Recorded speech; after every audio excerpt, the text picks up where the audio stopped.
magkakasama na ang dream team ni Kuya. Good morning, boys. Ay, hindi na. Sino ba? I'm so happy in this house. It's crazy. Habang ang Ang ganda. Ang ganda, no. Maganda po yung umaga. Very cloudy here. Partly bad. Oh, yeah. Ang ganda. May. Wow. Oh, Ang ganda ng tanawin sa likod. Maganda yung tanawin dito. Grabe naman.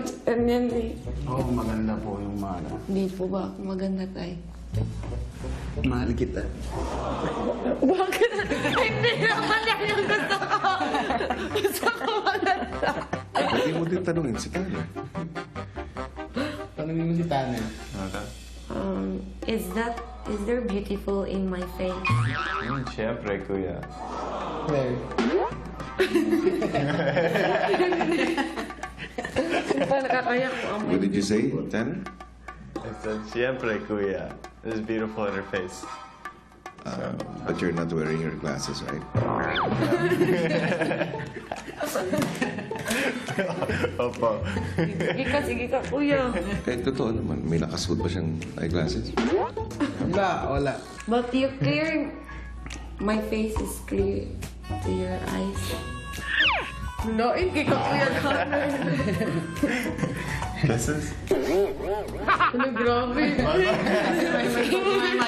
It's my mind. Oh, my.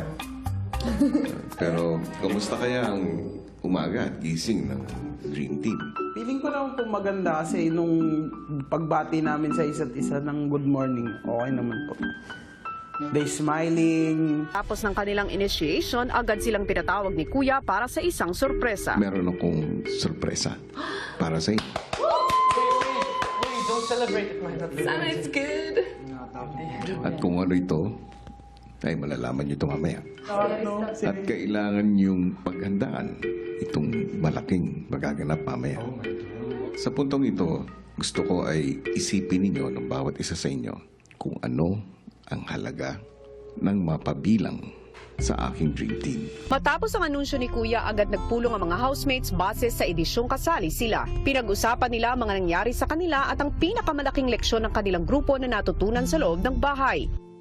For me, it's like we pushed ourselves to things that we thought were impossible at the start. Pero we made it possible. Not just for ourselves, but for everyone as our team. Sa regular housemates, unang lumapit at kumuha ng kanyang jacket si Tanner. Sapat ka sa pinakamalaki mong pangarap, pinakamalaki mong dreams, as long as you give yourself a chance.